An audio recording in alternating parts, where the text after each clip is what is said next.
Hey guys, and welcome back to our adventures in Minecraft. As always, I'm DemonFire93, and last episode I just basically got out of that cave system and then went on a rant about my dad. Didn't want to make it feel that way, really, I didn't mean to. But that's kind of how it ended up. So I apologize for anybody who's a fan of my dad. Oh no, I broke my anvil!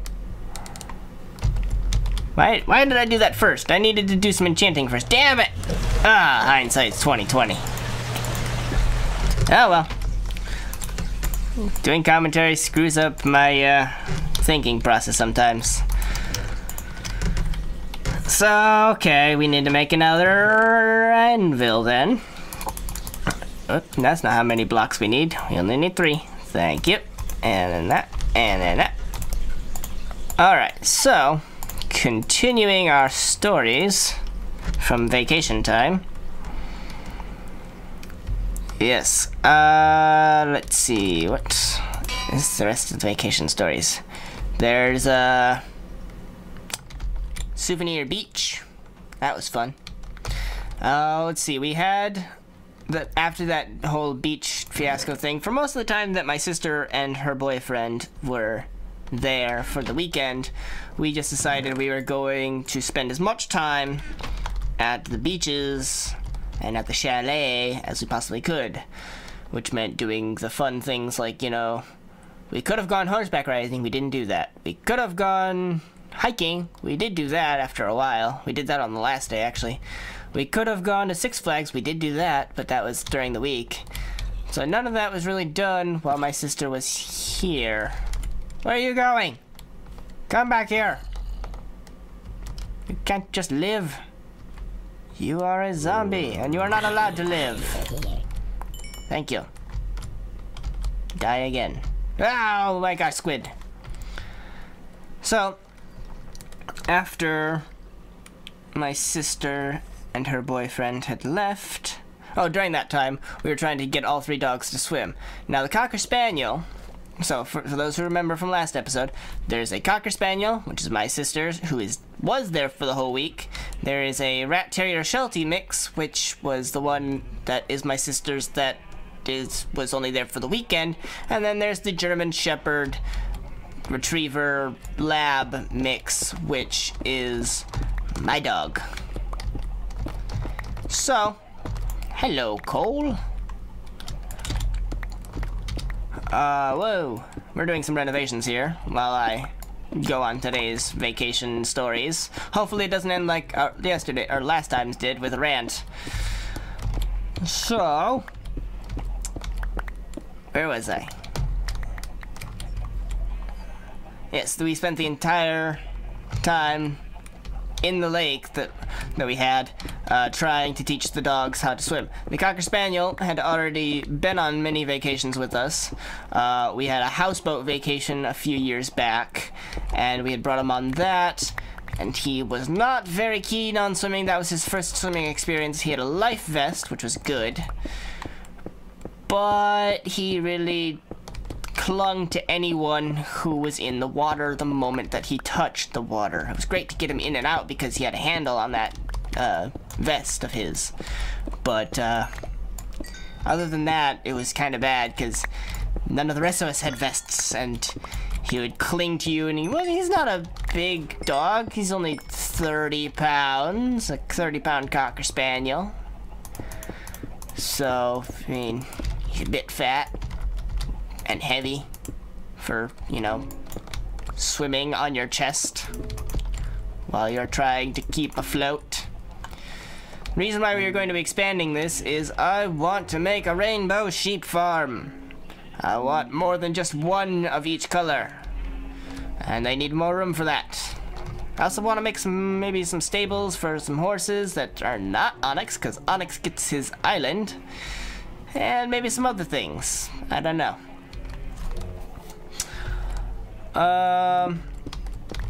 So the Rat Terrier Sheltie, name is Sable.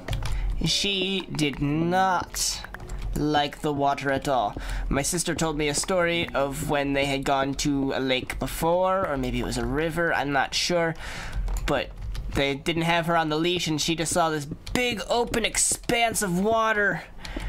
And I can simulate it right here. Hold on. I'm gonna be the dog. Oh boy, water! I can see it! I can see it! I can see it! I can see the water! Oh my gosh! Oh my god! Wait, hold on. I need my boots off for this, actually. Oh my gosh! What is this? I don't know. Oh god! It's so... I can't touch the ground anymore. I'm going back. I'm going back. I'm afraid I can't go that fast anymore. I was sprinting, and then suddenly I stopped. I wasn't touching the ground, and it was scary. That's basically how we see that she felt on that. And she never went back into the water again. When we were at the lake, we were having to basically carry her in, and then she would quickly paddle her way back to shore and run up to the door, or just stay put. Would never come back. It was rather frustrating. My dog, named Duke, he was a bit funny. He would, on the very first day, he walked in to the lake to cool off, basically. Only went up to his legs, you know, just get his legs wet, basically. Didn't go any further, would not go any further, which was, yet again, kind of sad. It's like, come on, Duke, you're like bred as a, you know, a swimming dog. The retriever in you, the lab in you. Maybe not the German Shepherd. German Shepherds are more a guard dog. But you're like born and bred to swim, retrieve. Just do it. He wouldn't do it. Finally, I had to come up behind him and not push, but basically pick him up, because I'm the one person in the family that can do that. Haha! And so I do. I pick him up all the time, and I picked him up from behind and walked him in, forced him into the lake, and then he did the same thing that Sable did. Hello, where'd you come from? Which was to basically turn around and get out and not come back. And that was his experience with it for a couple days. Then finally, I basically had to watch him the whole time that he was in the lake to make sure that he didn't just run onto shore and then run away, because though it was in the middle of the forest and the speed limit for the roads were 17.5 miles an hour, which is the strangest thing I've ever seen. Why would you make a speed limit half a mile for anything? But anyways, I wasn't sure if he would run out to the road, and people might not be abiding by that speed limit because they don't in Illinois, so why should they in Missouri? So we didn't really want him to be going to the front towards the road, so I always had to keep an eye on him. The one day he's walking around in the shallows around the entire edge of the lake, basically drinking the water, which probably wasn't good. He never got sick from it, but it still probably was not good. And then eating the grass and various plants along the shore. We think my dog thinks that he's a cow because he likes to graze on grass all the time. I know that dogs graze on grass when their stomach is upset to try and settle it themselves. But my dog eats grass all the time. So there doesn't really seem to be an excuse for that one. Unless his stomach is upset all the time, which is very sad, and I really hope that's not the case. So the one day he's walking around the edge and I'm following him because I don't trust him that much. I trust him a little bit, but not enough to leave him without any sort of supervision for a long enough time. And he gets himself somehow trapped, even though he wasn't. He just kind of walked through a tree that was in the water, like through the branches to get to the other side. Oh, sorry. And could not figure out how to get back through when he wanted to come back to the shore, back to our little deck that we had. And so he's sitting there kind of freaking out, and I go, Duke, here, just look. You're right across the lake. You're on the shore. You're right across from the little tiny alcove that our chalet is in.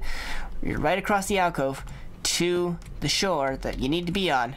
Just swim across like this. Just do that. Ow, except for not falling. So like that.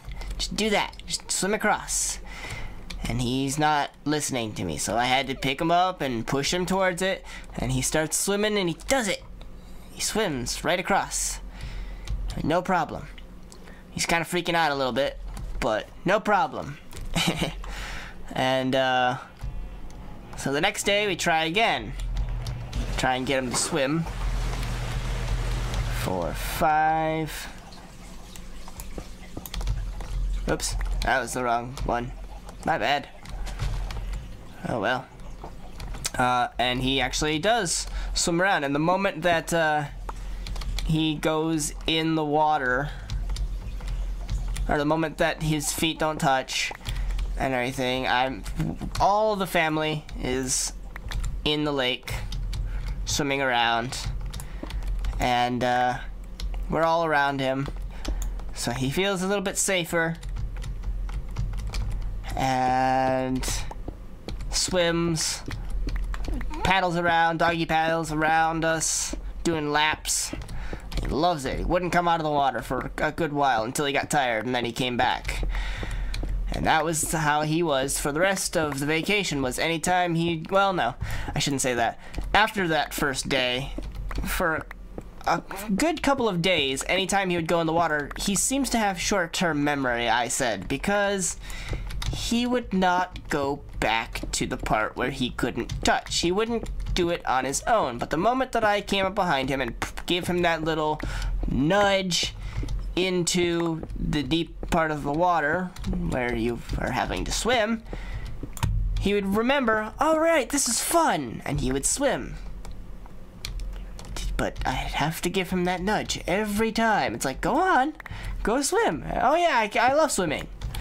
And then he would forget the next day, and I'm not going out there. What are you, crazy? And then I push him in. Oh, right, this is fun. It just didn't make any sense. Towards the end of the vacation, he finally got it, and he was basically, I'm gonna go swimming into the big part of the lake. No, Duke, you can't do that. And we'd have to constantly get him to turn around by either swimming ahead of him, which he swam really fast for a dog. It's amazing. That was a lot of fun. We went to Six Flags St. Louis on one day. That was quite a bit of fun. The last time, oh no, I was using the fortune pickaxe. Oh no.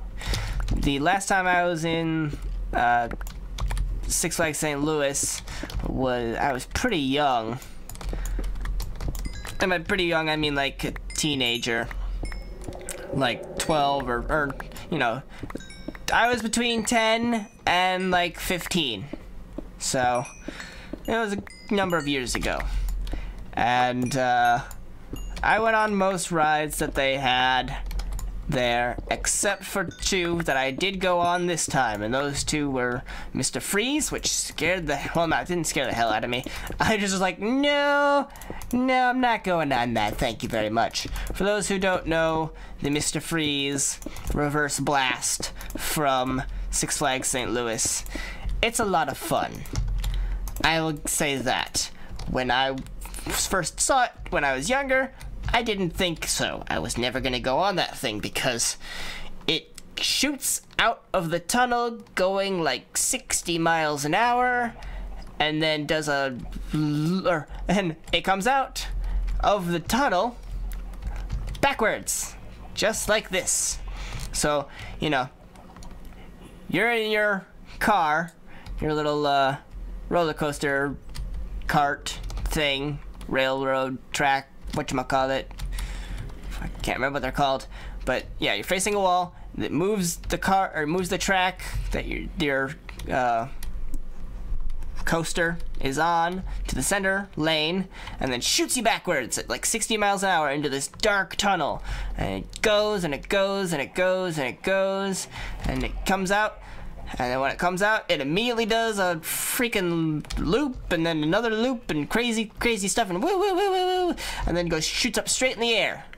And you go up at a vertical 90 degrees, right? Yeah, straight up into the air, and then it comes to the top, and then goes back down and goes through it forwards, and it's like, okay. And I spent the time that I had been there that day many years ago, we had wanted to get on one of the more relaxing rides. I don't remember what it is now. It's like the river raft thing. It's a big Thunder River. That was it. So we wanted to get on Thunder River, and it was a hot day, just like it was when we went on vacation. And yeah, it was a long line for it. And so during that entire time, we got to see the Mr. Freeze reverse blast go off like 5 times. And each time I'm just sitting there going, nope, I'm not getting on that. That is fucking insane. The other one was the Excalibur. And the Excalibur is a spinny thing that I usually never like, and even when I went on it now, I will not say that I was afraid. I will say that I was nervous, and then when I got on it, or when I got off it, I will say that I was almost queasy. Because I do not like getting spun around. So it's like, I don't know what to call it. But think of like a merry-go-round, so you know, going around and around, but think of it going fast. Then the little car box thing that you're in with 3 other people tilts so that you're facing up at the sky as you're spinning around in circles. Then, if that weren't enough, the entire thing that you are on, because it's a big beam with the wheel thing with you in it at the bottom.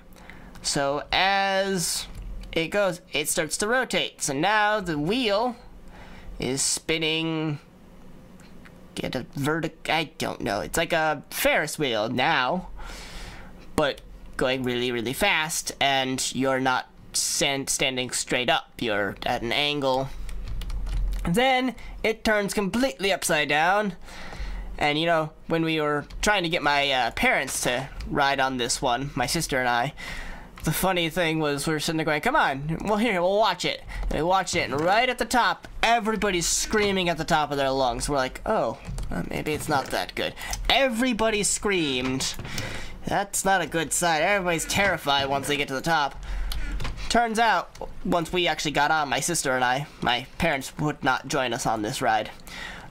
Once we got to the top, there's a speaker in each little box, and the guy is saying, you are now 104 feet up off the pavement. Give me a yell at the top of your lungs. Everybody. 3, 2, 1.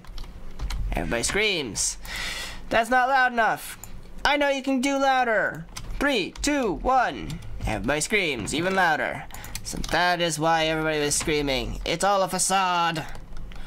Facade.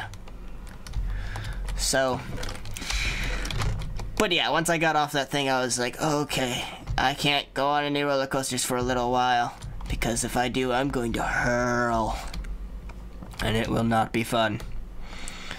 The last day of the vacation, we spent the morning at the lake, the afternoon, well, the evening before the last day. So we were supposed to leave Friday at 11 a.m. So the last day I'm referring to is Thursday. So Wednesday evening, I took Duke out to go to the bathroom, you know. Go pee on a tree, Duke. Whatever. I ended up taking him on a short walk instead because something. 2, 3, 4, 5. It's a 5 by 5, huh? Alright. Oh my god! Oh my god! Get out of here! Witch! Oh yeah, okay. 5 by 5. So I take Duke on a walk, and while we are on our walk, I find a trail, because we were looking at the maps trying to find a trail that we could go on. Hiking. 1, 2. 1, 2. There we go. 3, 4, 5. Oops, a little too much. There we go. So, I find a trail. We go down, I don't know, ways on it. And that's when I go, okay, that's enough, Duke. We'll head back and we'll tell them that we found the trail that we wanted so that we can go on it tomorrow afternoon sometime for our last day. Well, it turns out that wasn't the trail. So we had to turn around and try and find another one. And my parents are not as young as they used to be. And so when we actually did find the trail, it's a little bit much for them to walk down the mile and a half or so that it wound up being. And so my sister and I just ended up taking the dogs. They probably came about, I would say, a third of the way down the entire trail and then went back. Hiking trail through the woods. 1, 2, 3, 4. Hey, perfect. Oh, it was a beautiful landscape. Innsbruck has a lot of real estate. They have a lot of land. Like I think 100 lakes. There's a golf course. And they don't have any motorboats. You're not allowed to have any motorboats to keep the lakes clean, which is really good, actually. Actually, if any of you guys are planning a vacation and want to go on a lake and everything and stay in a nice place, it's like a freaking hotel in the middle of the woods. It's basically the best I can equate it to. A 5-star hotel, let's say. Maybe not 5-star, but it was a pretty damn good experience. I would say it was 5-star. Other people would not. There were not chocolates on the pillows. There was not glasses of Chardonnay that you could purchase. Though we did get drunk and played Monopoly the one night. That was a lot of fun too. But I would definitely recommend it. Innsbruck, Missouri. You can look it up. Apparently, this is why I was saying I want to live there, is that apparently you can buy houses there, which is amazing, and I want one. But they're about $1 million. So, if anybody wants to send me $1 million, you'll be my best friend. And I will love you forever. And you will get to come to my chalet, or whatever home, because they were, on the brochure thing, they were saying that the chalets are for recreational use only and are not to be made as primary residence. And I said, why the hell not? They seem good enough. Why can't they be? Oh, damn it. I needed that one. But they do have, like, condos, which were pretty expensive. And they have, what else? They have build-your-own homes. So they have the undeveloped land around the area. That's all on the lakeside or at the golf course or whatever, and you can have the undeveloped land be turned into part of your house. And actually, I think I'm gonna renovate our Minecraft house to kind of look like the chalet as much as possible. It's gonna be hard because there's an entrance in the underground, and there was not an underground in the chalet. Let's just say there's no basement, and you could walk under the house. The house is on stilts. The front of the house is up on land, and then it goes down a hill. So by the backyard, it's, yeah, You can go under the house. It's kind of weird. But you can build your own dream house. They have brochures of it, and looks amazing. And I really want one. That is my life goal now, is to live there. So you've heard it here. Innsbrook, Missouri, if you guys are planning on coming and visiting me. I will say, why the hell are you at my house? I'm not a social person. I just act that way on YouTube. No, I would love to entertain people. I love entertaining people, even if it's just a couple. Ow! So, yes, definitely recommend it. Innsbrook Resort. Most of the chalets are privately owned, and therefore the owner will give you directions to the chalet that you are renting from them for the week or weekend or however long you want to be there. I said, why don't we just rent the whole damn thing for a whole month? We could do it. The rest of my family said, no, we don't have that many vacation days. And I said, screw it, we don't need our jobs. How much are these houses? About $1 million. Okay, well, that's a little bit much. I was gonna say we could all pool our money together and maybe buy one. But $1 million, don't think we have that much. They're very, very elegant homes. That has basically been my vacation stories. I don't think I have any more. Didn't want to really go crazy with it and go, here's how our day went out from day 1, day 2, day 3, day 4, day 5, because we were gone from Saturday until Friday. So Saturday the 11th was when we left, and we got there at like 3 p.m. We came back Friday the 17th by about 4 p.m. So, or no, it was probably about 2 p.m. or so. So, you know, didn't want to give you a play-by-play on how our days went, but I highlighted the things that were fun. Going to the different lakes. Oh, I forgot. What was it? Souvenir Lake. Or, yeah. So, after the fiasco day with the beach with my dad losing his keys, great job there, yet again, we decided we were going to go to a closer beach because we had driven a long way to get to this one. So we knew that there was one nearby, and we went to it, and that's where we found all the boats docked that are, none of them have motorboats, and my dad has, hello, goodbye, has been boating, but, well, we've all been boating before, but my dad knows different boat styles, I guess, and was looking at them going, oh, that's interesting, that's whatchamacallit, those are batteries on the boats. None of them have actual gas motors, they're all electric motors. And so he's like, I wonder if there's a rule about that. And that's when we found out that yes, there is a rule that no gas powered boats on the lakes to keep down the pollution, which is awesome. So the lakes are clean to swim in. Anyways, it's a smaller lake than the one that we were at, and there wasn't really, when we got there were no other people.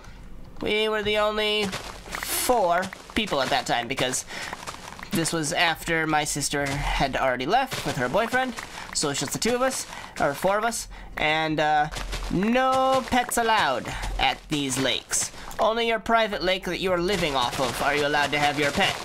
But at the public beaches, apparently not. They don't like that. So we had to leave the dogs at home. And, whoa. Hello.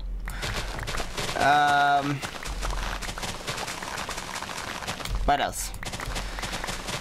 Yes, so my sister and my mom were the smart ones and brought the books. And we brought like the inner tubes and, you know, the rafts and all this stuff that we had. But it's a lake, it's kind of murky, and you're not going to be able to see the bottom, so we didn't bring anything like, you know, diving toys or anything. but we expected there'd be something in the lake. There was nothing in the lake. No floating raft or anything that was tethered down that you could, you know, dive off of and hang out with people. There were no other people there. And the lake was more like a river with a current that flowed downstream and everything, and so you were always constantly trying to fight the current that this lake had. And so we had to do that a lot. And so I spent my day while we were there, because we had planned to spend the entire afternoon there. So we ended up basically spending the entire afternoon there. We got there, I don't know, between like 1 o'clock and 2 o'clock or so, and we left at about 4:30-ish. So I spent the entire day there, besides the one like short half hour that we spent throwing a football around.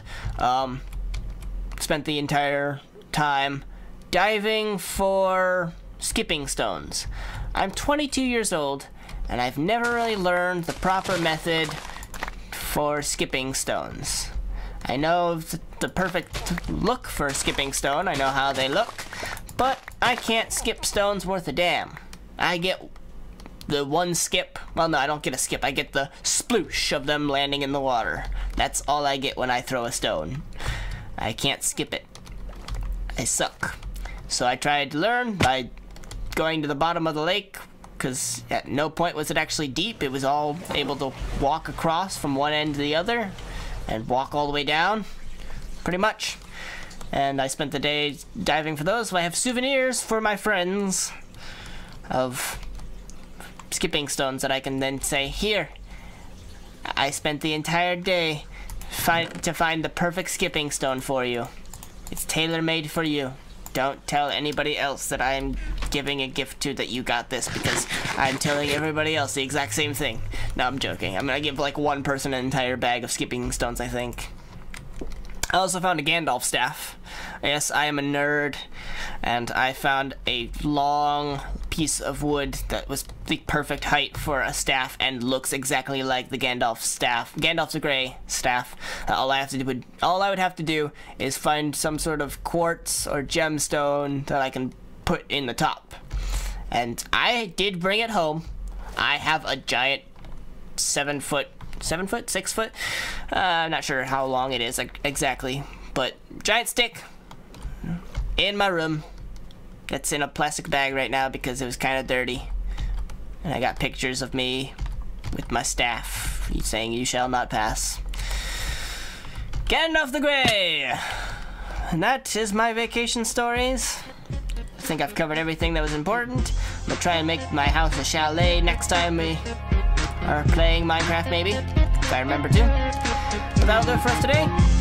As always, hope you guys enjoyed. And I'm DemonFire93, and I'll see you guys next time.